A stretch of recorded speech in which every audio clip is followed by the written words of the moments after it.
नमस्कार। मैं चंचल आखिरी पायदान से जो बाद में कहता हूँ उसको पहले कह दूँ। भाई आप सब्सक्राइब कर लीजिए, घंटी फंटी जो होती है वो बजा दीजिए, हमको भी सुविधा रहेगी, आपको भी सुविधा रहेगी, बातचीत किया जाए। नहीं तुम्हारा भी दिल टूटता है यार, आप ही लोगों की तरह से। आज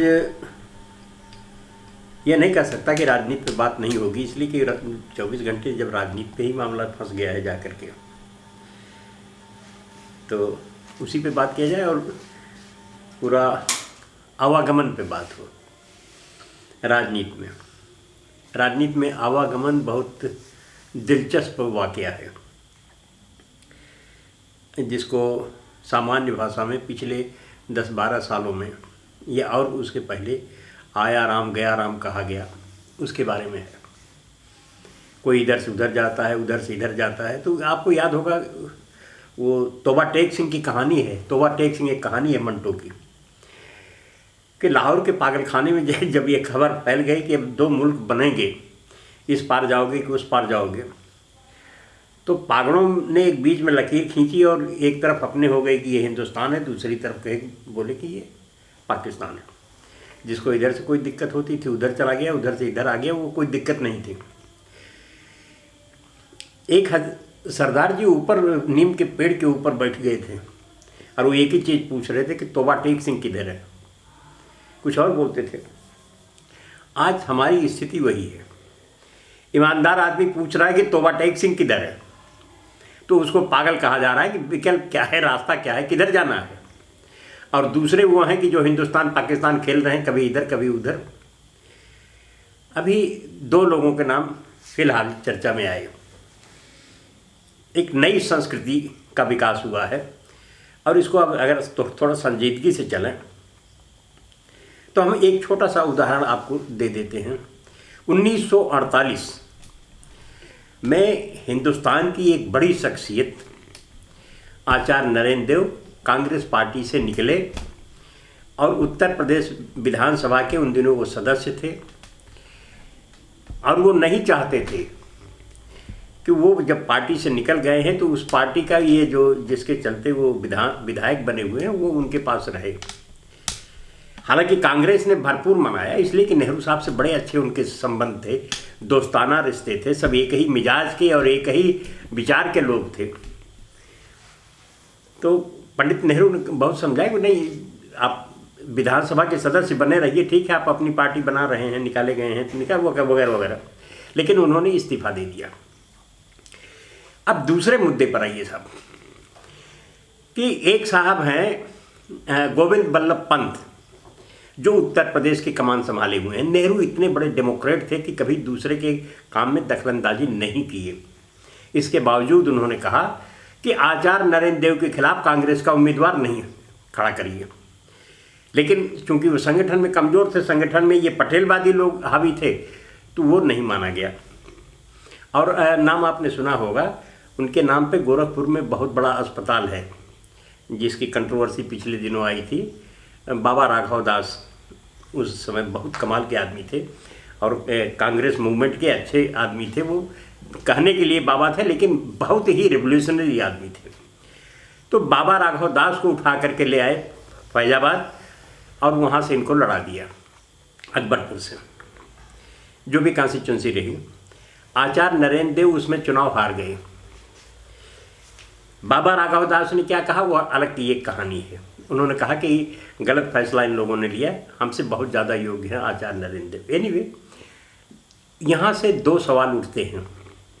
एक कि इतने डेमोक्रेट आप हो जाएं कि अपोजिशन या प्रतिपक्ष के उसकी आवाज़ को थोड़ा सा बुलंद करें, कि वो अगर प्रतिपक्ष में जा कर के संसद में या संसद के बाहर वो मुखर होता है तो वो सबसे अच्छी चीज़ होती है, बेस्ट स्थिति है वो लोकतंत्र की, जिसके बाहर थे पंडित नेहरू। एक इरा वो थी।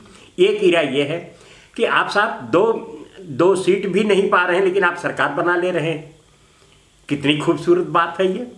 इस मुल्क के लोकतंत्र को यहाँ तक जाना था और उसको खुल्लम खुल्ला दूसरा कोई काल रहा होता तो बड़ा हंगामा होता। लेकिन छोटी सी छोटी बात को लेकर के आज जिस तरह से, ये सही है, बहुत सही लोग कह रहे हैं कि सवाल जो पूछा जाना चाहिए सरकार से वो पूछा जा रहा है प्रतिपक्ष से। तो ऐसे समय में आप देखिए, एक उदाहरण दे रहा हूँ। आज मुकुल राय वापस आए हैं। कैसे वापस आए? बड़ी दिलचस्प कहानी है। मुकुल राय ने वही फार्मूला अपनाया जो महाराष्ट्र में महाराष्ट्र के लोगों ने अपनाया था, शरद पवार के लोगों ने अपनाया था। वो फंसे हुए थे किसी केस में और उसको बार्गेन कर रहे थे ये, और रात में जाकर के उन्होंने कह दिया, अजीत वो पता नहीं क्या नाम है, नाम भी भूल जाता है इन लोगों का। तो पवार के लोगों ने जाकर के कह दिया कि साहब हम आपके साथ हैं, लेकिन पहले ये मुकदमा वापस ले लो, हमको क्लीन चिट दे दो। क्लीन चिट दे दी गई और फिर वो वापस आकर के उसी सरकार के खिलाफ, भाजपा के खिलाफ आकर के खड़े हो गए। एक रास्ता निकाल लिया इन लोगों ने, ये है लोकतंत्र और जुगाड़ू जिसको बोलते हैं, जुगाड़ परंपरा। अब उसी जुगाड़ के तहत गुजरात लॉन्ड्री से अपने धुल धुला लिए मुकुल साहब। आपको याद है ना कि सबसे बड़ा जो डिटर्जेंट बना है वो भी गुजरात का है, और उसके जो बनाने वाले हैं, आप तो खैर करोड़ों में खेल रहे हैं, ये कमरे में बनाया करते थे। वो है, उसका प्रोडक्ट का नाम नहीं लूँगा, लेकिन वो दूध सी क्या है, सफ़ेदी और कपड़ा सिल जाए वगैरह वगैरह जो कुछ भी कहते हैं। तो सेम ढंग से उसी लॉन्ड्री में धुल करके मुकुल साहब वापस आए लौट करके। अब जब उनको क्लीन चिट मिल गई तो आज फिर अपने घर वापसी हो गई। अब बताइए इसका नतीजा क्या होगा कि कल तक आप दीदी दीदी हल्ला कर रहे थे, दीदी का मजाक बना रहे थे। भाई वो बंगाल है, इस मुल्क का फैसला पूरे देश के लोग अलग अलग खंडों में करते हैं। आप अपने संविधान को देख लें, उनकी इज्जत जब तक नहीं करेंगे तब तक ये चीज़ें नहीं चलेगी। कब तक जोड़ तोड़ करके पैसे के बदौलत, संदूक के बदौलत, बंदूक के बदौलत लोगों को बरगला करके और चुने हुए प्रतिनिधियों को खरीद करके सियासत होगी, तो ये कब तक जाएगी? आज ये मामला यहाँ तक आकर के खड़ा हो गया है। बंगाल उसका उदाहरण है। और इन्होंने जो जितिन प्रसाद को लिया साहब, वो उसकी कहानी मैंने कल बता दिया था। अगर ज़रूरत पड़ी तो मैं कल फिर इस पर विस्तार से आऊँगा। और इसको इस तरह से समझना चाहिए कि ये जो स्थिति बन रही है राजनीति में, ये बहुत ही घातक है, निहायत घातक है। आगे आने वाली पीढ़ियां हंसेंगे हम लोगों के ऊपर कि हम किस तरह के जनतंत्र को कहाँ से चले थे, कहाँ लेकर के आए। और उसका एक नमूना देख लीजिए एकाधिकारवाद की, कि केवल राजनीति ही नहीं मारी जा रही है। हमारा ये कार्टूनिस्ट मंजुल नौकरी से केवल इसलिए निकाल दिया गया कि साहब वो सरकार के खिलाफ कार्टून बनाता है। कमाल की बात है। मंजुल की गलती क्या है उसको ये भी नहीं बताया गया कि किस कार्टून की वजह से उनकी कंपनी जो है, जिस रेगुलेटरी कंपनी जो है, वो ट्विटर की या फेसबुक की या चैनल की, वो कह रही है कि साहब ये गलत नहीं है कि सरकार के खिलाफ हम आप पर कोई एक्शन नहीं ले सकते। लेकिन जो उसके मालिक साहब हैं, अंबानी के सुपुत्र साहब, वो उन्होंने मंजुल को नौकरी से निकाल दिया। किस लिए? कोई कार्टून प्रधानमंत्री के खिलाफ जाता है, प्रधानमंत्री दफ्तर से शिकायत आई। आज हमने फेसबुक पे एक छोटी सी टिप्पणी दी है, एक वाकया सुना दूँ आपको, बड़ा दिलचस्प है। हिंदुस्तान के पहले प्राइम मिनिस्टर हैं पंडित जवाहरलाल नेहरू, और अपना मुखर विरोध उनको नहीं मिल रहा है कि जो उनकी आलोचना कर सके, उसके वो रास्ते तलाशते रहते थे। यहाँ तक कि अपने खिलाफ खुद उन्होंने आर्टिकल लिखा, चाणक्य नाम से। एक शंकर साहब हैं, शंकर पिल्लई, कार्टूनिस्ट।